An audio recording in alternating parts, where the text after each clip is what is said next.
Hello and welcome to a lesson on market mechanical model and market efficiency paradigm.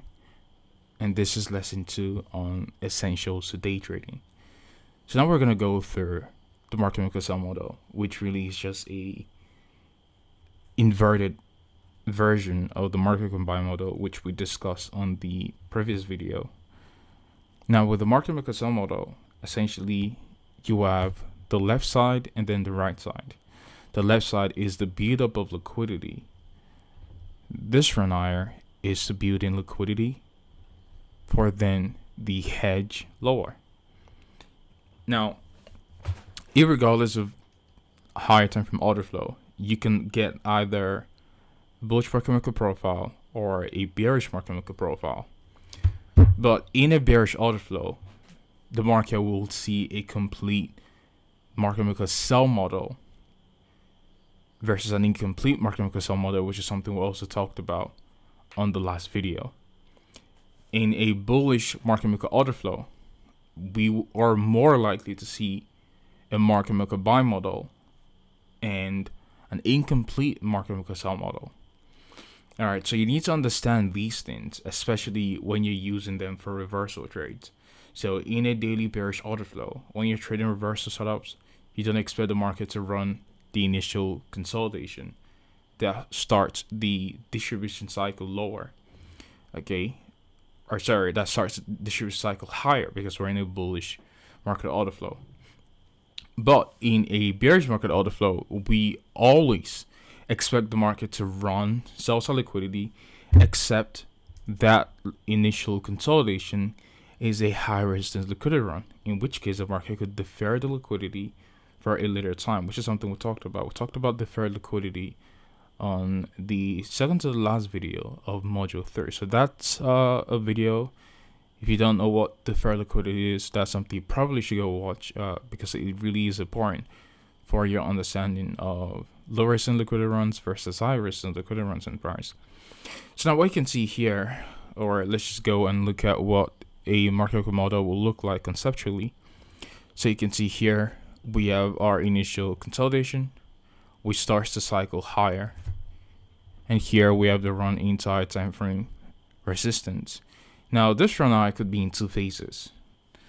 For, teaching purposes, I'm only using one phase here because also sometimes it can form with just one single phase.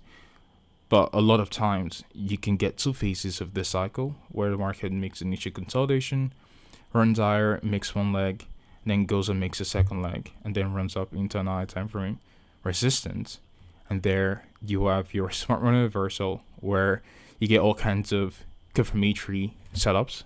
You can get your SMT, classic SMT is what you look for here. So, and that also goes for the market maker buy model. At the smart money reversal phase of each cycle, either the market maker sell model or the buy model, you look for SMT to confirm displacement or delivery. And then you can go in looking for continuation trades, which you'll resell here if you're too scared to go in here and look for a sell. Or if you're looking for confirmation of order flow, then this is your lower sell here, your redistribution cycle. And usually the redistribution cycle sees the fastest delivering price once the high is formed in place. And the reason for this is because that has the closest proximity to the original consolidation where the liquidity will be resting. And if you remember what I talked about with the quarter theory, when we get into the fourth quarter, closer to price terminus, that's where you really start to see one-sidedness in price because of the proximity of price to liquidity. And that same concept or logic also goes for the market maker buy model and also the sell model. And one of the best, this is something I started out my trading career with, which was trading the second distribution cycle of the market maker sell model in a bearish order flow, or the second reaccumulation cycle of a market maker buy model in a daily bullish order flow. And I built a career off of that initially. And I was doing this on the 1 hour time frame. All right, so I'll look for that. If I miss my chance to go and look for the initial low resell, I'll look for this as a day trade, and I was shorting that, and that made me a lot of money, like really, really a lot of money. Now, again, if we have a bearish daily order flow, we expect a complete market maker sell model, because again, obviously we're looking for weakness in price, and the path of least resistance is always going to be on the sell side for a daily bearish order flow. The path of least resistance for a daily bullish order flow is always going to be on the buy side, and that's what we're aiming for, and we're looking for a complete market maker buy model. Right, so utilizing this example here with Aussie, if we zoom out a little bit and look at what daily order flow looks like, you can see that we have been seeing weakness in Aussie. So very clearly here, daily order flow is bearish. You can see how we broke it out of this range, and we have range expansion lower. We have a run up into a small little premium array, which is a bearish volume imbalance, and then you can see the market runs lower after taking our buy stops up here, which induces retail longs. So as we induce retail longs up there, you know your sells was resting at the bottom here. And so we have a short-term low here as the market runs up for buy sell liquidity. So you can see here, this is the initial consolidation. We have a range low here, and we also have a range out here. Then the market runs for that buy sell liquidity, and runs for the buy sell liquidity again without running for sell side. So obviously this run higher in a bearish order flow, which is what I've talked about. All of this was being utilized to induce retail longs above the short-term high and create a pool of sell side liquidity down here and also down here. So with Aussie, you can see this is where we have that daily high in price, and overnight from the previous day, which is Wednesday, we saw it run higher into that premium array, which is an old eye. Right, remember, an old eye is also a premium array, and also a rejection block. A bearish rejection block is also a premium array where we can see reversals from. Now we run above a daily high up into a daily bearish order block, but now watch how we run into that.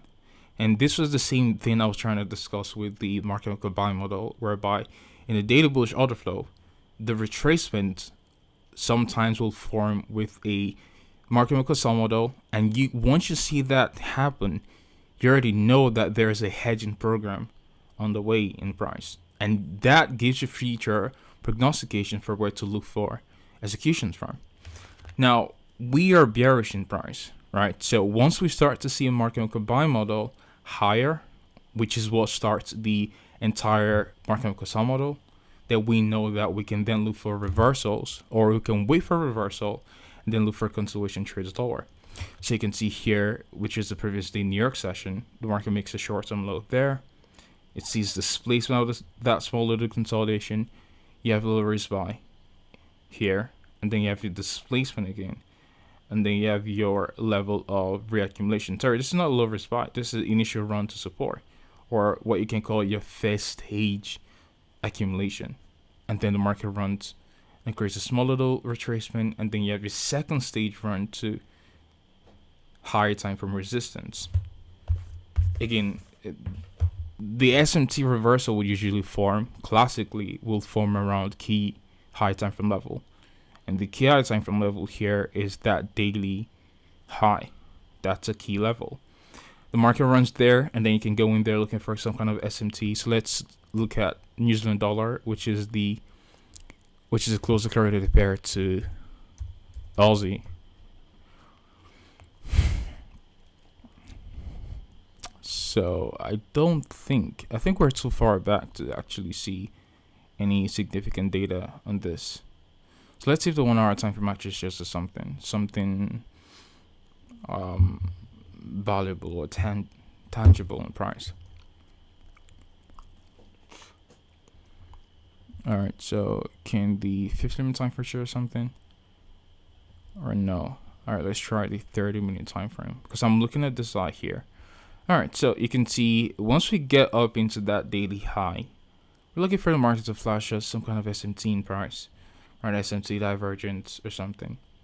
And you can see as we run below the high from the previous day and also the high from Tuesday, or sorry, we run below the high from Wednesday, but not above the high from Tuesday. New Zealand dollar is actually running higher. Now, if you use what I taught you with relative strength, you already know that the leadership is on Aussie and not on New Zealand dollar. So you have your SMT right there. SMT on the eye is where this side to this side is making a lower high. In the meantime, New Zealand dollar was making a higher high in price.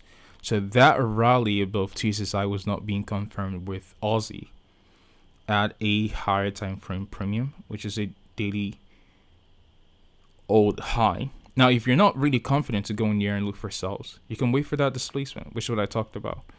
Okay, you don't necessarily need to go into the marketplace and trade reversals there. Okay, so this is our London session here, and the market starts to decline.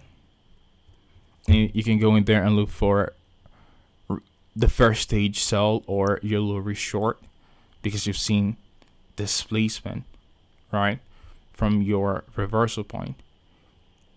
Now, if you're not really confident of shorting here because you think the market should see some kind of continuation higher, and also here's the thing with price, you want to be selling when the market is at its most premium, because usually around these phases, that's where a lot of people are still looking for continuation trades, and people are looking to sell. They're usually not fully confident of selling. And this is also going to tie into the lesson I wanted to do on the market efficiency paradigm. You want to be taking action when others are scared to take action, or you want to be taking action when opposite to what the majority of people are doing. Herd mentality cannot get you far in trading, and this is why if you see a lot of our even commentaries, I usually tend to fade the general sentiment on Twitter, because that also adds as a confluence to my analysis. I love it when I have a bias and I see my entire timeline having something else. That confirms to me, even though there are people I respect, but that proves to me that there's a high prognostication for that to play out, because if the majority of people are seeing one thing, then most likely that is being engineered manipulation, and then they're falling for that because they have no context of daily delivery.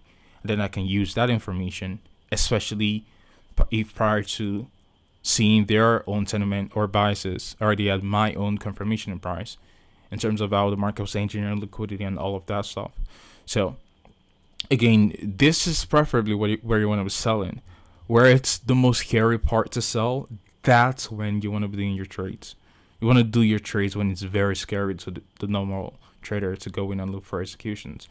Which is why Torso trades are really hard to pull off, because it's getting over that fear portion of the part of your trade. That's where you really struggle with. All right, so you can see here, if you miss a chance to get in on the lower sell, again, you also have a chance to get it on the second stage redistribution cycle, which I talked about how that helped me make a decent amount of money in trading when I started out with trading. This was one of my earliest models and one of my first models I use in trading. And you can see here that we see the market during New York session trade up into a bearish to the block. We see displacement lower, and then it trades up into this bearish to the block, coupled with a fair value gap. So that's a sell right there. Now I want you to see the delivery, the speed of delivery for the sell side liquidity. All right. Watch how long it takes for the market to deliver from deliveries buy all the way down to this cycle here. And if we measure the time from when we leave the range all the way down here, it is around 2 hours and 30 minutes to get down there.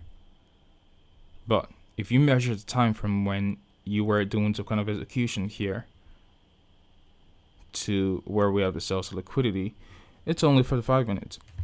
All right, so that's less than 1/3 of the first stage. And the reason for this is what I talked about, is the proximity to liquidity. The closer we are to liquidity, and what I want you to view liquidity as, I want you to view liquidity as magnets in price. Okay, the closer we are to the magnet. So if you put a metal spoon to a magnet, all right, the farther the metal spoon is from the magnet, the lesser the attraction to the magnet.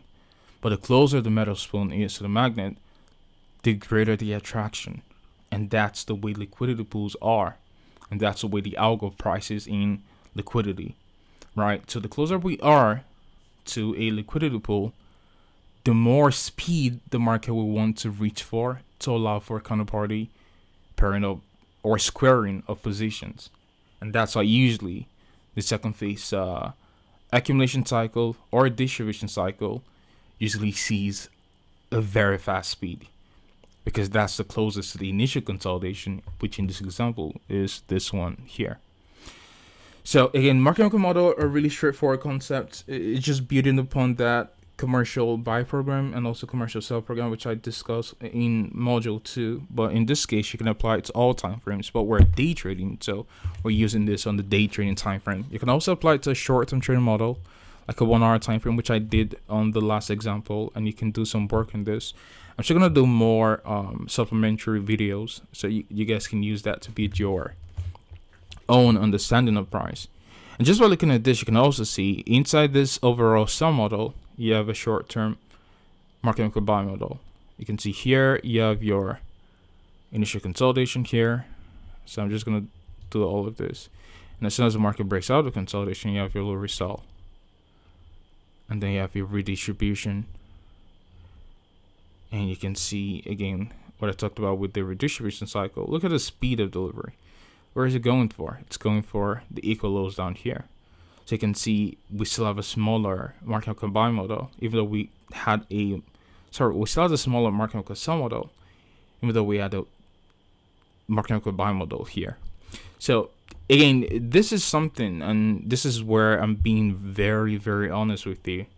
You're going to need to view this a bunch of times to fully understand how to view this in price. I can go into the marketplace and I already know if there's the market maker model or not, right? But for you and starting out, it was really difficult for me, and the only way you can get through this is by spending a lot of time looking at price, intentionally back testing, looking for market maker model, right? And that's the only way you build confidence with the concept, like going back and viewing it yourself and anticipating it. All right, so again, especially with this one, there's no way I can teach you this concept that would actually just make you grasp it all of a sudden.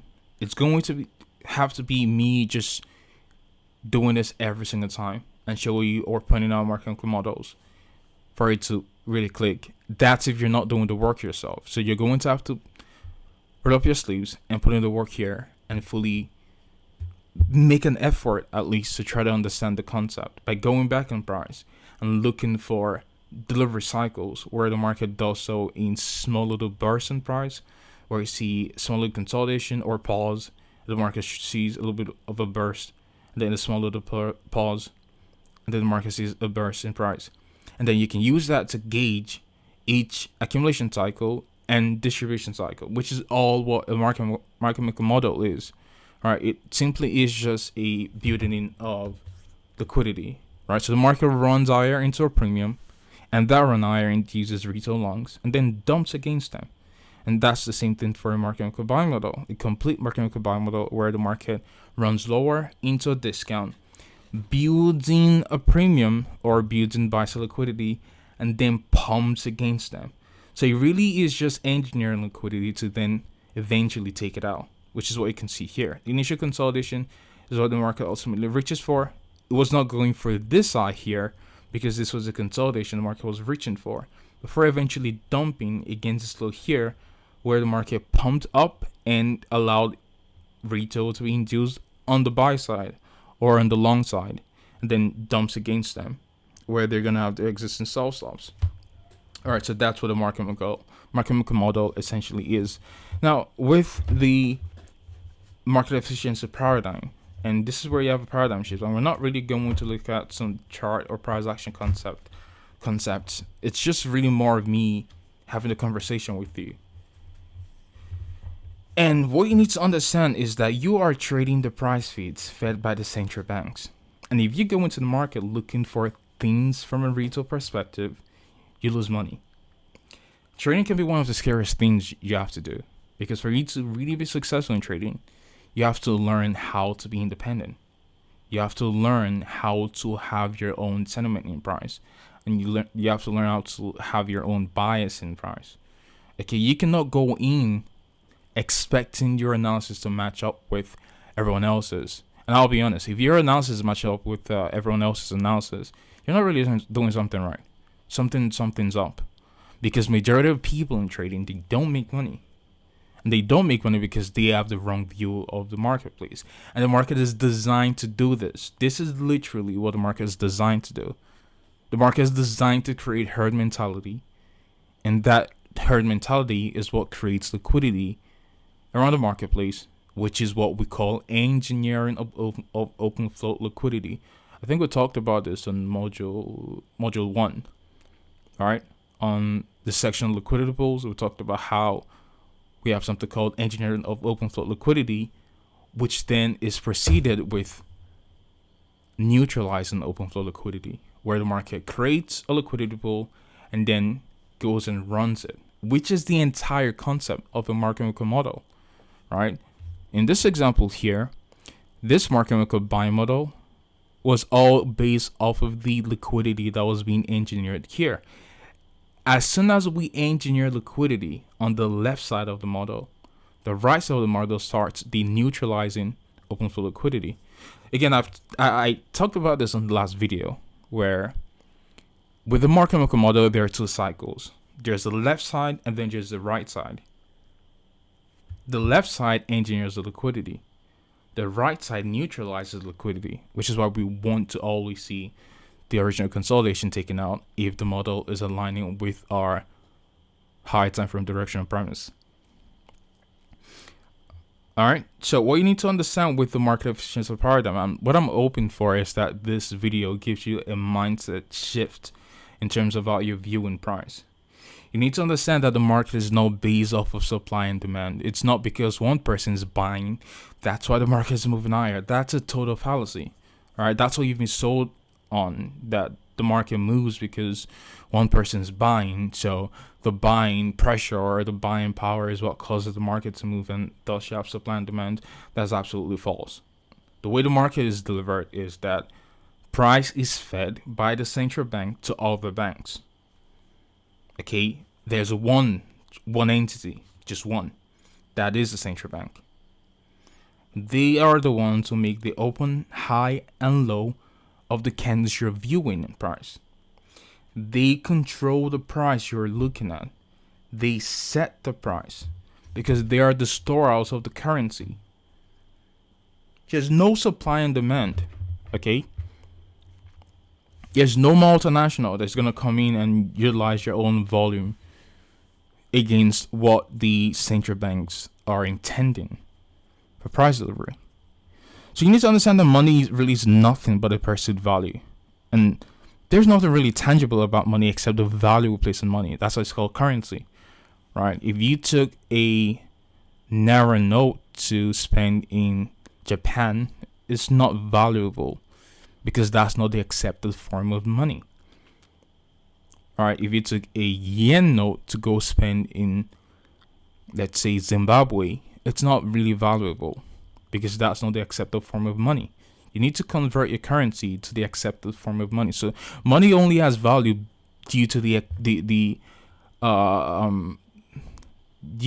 importance we place on the value of it, because it's all just currency notes with a IOU from the bank, and the bank is just basically issuing a promise saying, well, this paper you're carrying, we promise you that we have $5 equivalent of an asset with us, so you can use it to spend. That's what money is. And because the central bank sets the price, it is in control of the price 100%. Price in the market is absolutely controlled. The market price is controlled by the banks, and it is a big lie if anyone says the market is so large for an entity to control price, which is something I used to learn when I was in IML. Or they'll say, oh, the foreign exchange market is about $7 trillion, so there's no way one entity can control price. And I used to absorb all that wrong information and I was believing all of that. But then I was trading trend lines then, I was trading confluence trading, and it never really worked because the trend lines were just random lines and I did not know what I was really doing. And I was looking for EMAs and Bollinger Bands and all those different strategies, and it never really worked because it just seemed too random for me. And I'm like, and that was what actually made me make the switch to institutional trading, because I was saying to myself, there's no way price is just random. If there are a few people who are consistently seeing price deliver the way they're anticipating, there's no way price is random. Okay, I don't believe the markets are random. And that's what started the entire journey of going in and looking at how price is actually engineered behind the scenes. And you need to understand that you're playing a game that is a rigged system, a game that you're designed to fail. That's what this market is. This market is designed for you to fail. Okay, and that's the reason, or that's the case, because this really is the biggest business there is. This is the largest market in the world. The financial market, the foreign exchange market, is the largest market in the world. It does more volume than the GDP of most nations. It does more volume in a day than the GDP of a lot of nations, if not all the nations. I don't know what the current GDP for the United States is. Alright, so let me just Google this real quick. What country has the largest GDP?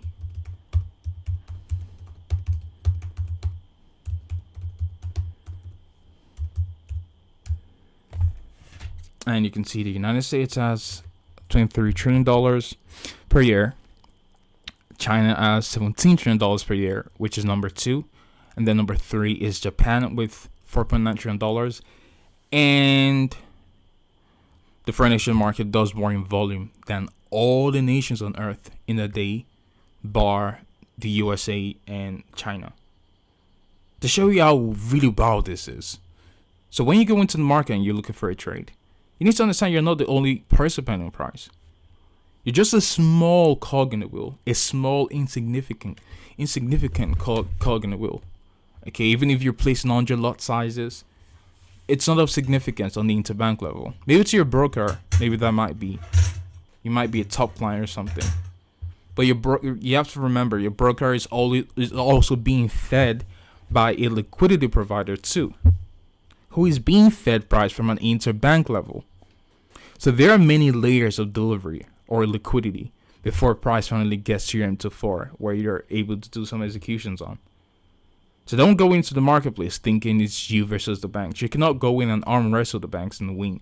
It's literally not possible. So what you need to do first is you need to look at the market with the intent that there is someone out there.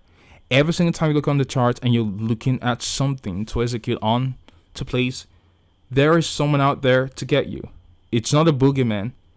There are varied market participants, and the markets are engineered to absorb the most liquidity. And you might just most of the time happen to be a part of that liquidity being absorbed in price. And the way they do it is that they manipulate price because it's such a huge corrupted thing.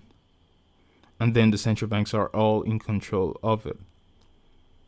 So once you can understand your game plan, once you can understand their memorandus operandi, which is your MO, then you would know that there is an opportunity every day, because all you're doing is you're having a full picture, a very clear understanding of your template, which simply is they'll engineer liquidity to then driving volatility in price.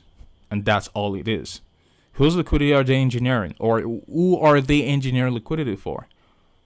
They're engineering liquidity for speculative, uninformed money, which we call willing or sometimes, or most of the times, unwilling liquidity. So you got to ask yourself, how does smart money look at the marketplace? You have to take that shit from the retail sentiment in price. You have to stop, because I still see some of you guys who are on the Discord and you're still using your trend lines, and you're using your trend lines to look for executions and stuff, and you're looking for patterns. And this is one thing I'm huge against, especially if you're learning under me. You cannot view the market through patterns. Do not go into price looking for models or patterns. You need to have a basic understanding of where the general liquidity is in context of the macro price delivery. or the higher time frame. That's what stems your entire. Everything else is all a subsidiary of these things I just stated in terms of what you're looking for in price. Because the smart money will strategically and also systematically engineer certain conditions in the marketplace that will occur a couple times a week in such a way whereby either longs or shorts are being induced, and those are who we call speculative uninformed money, or we call them street money. And there's just simply collateral in the relationship between the central banks providing liquidity to large funds. And retail really sees the marketplace as a playing ground. They see it as a playground. And that's why a lot of people go in with no rules, because they don't give the market the proper respect. And here's the deal. If you're going to make a career out of this, you have to assign the proper respect to the marketplace. Meaning, when you show up, every time you show up, you must be on your A game every single time you show up in the price. You always have to be on your A game. You cannot show up looking to over leverage, looking to deviate from protocol, looking to trade when you're not supposed to trade. Because if you do any of those things, remember, the markets are designed to take from you. And it really, if you're not playing the game at your highest level, the market can take a lot from you before you find something from the marketplace. And what you need to do is you need to separate trading from hobby and as a business.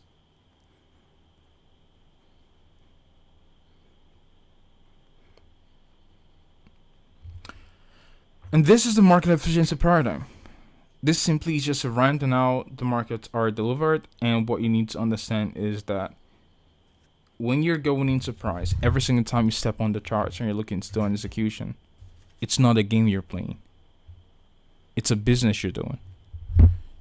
So every single time you're looking to place a trade, or every single time you're looking to do an analysis, you have to approach the market from the perspective of operating a business. Meaning you're not going to make any just random investment decisions. You have to first do your proper research. Otherwise, you tend to lose a lot more money. And that's also the same respect you have to give to the marketplace. And by going with this logic, that means automatically not every day is a day for you to trade. There needs to be set rules in place that puts the odds in your favor for probability or for profitability. There are certain conditions that increases the likelihood of profitability. And these are conditions you want to be risking your equity in. Not just any random condition just because you saw someone else's trade on Instagram. Now you feel like you got to put something on and you feel bad about yourself. No. Okay, you have to give the market the proper respect. You don't carry whatever insecurity or emotional baggage on the charts. Otherwise, it will punish you, really, really punish you. So, excuse me. This ends the video here, and we're going to start going into more time zones and time window for each session on the next lesson. And I think we have about a couple more videos for essentials to day trading before we go into the next topic, which is the daily range and the central bank dealers range. I'll see you on the next video, and trade safe.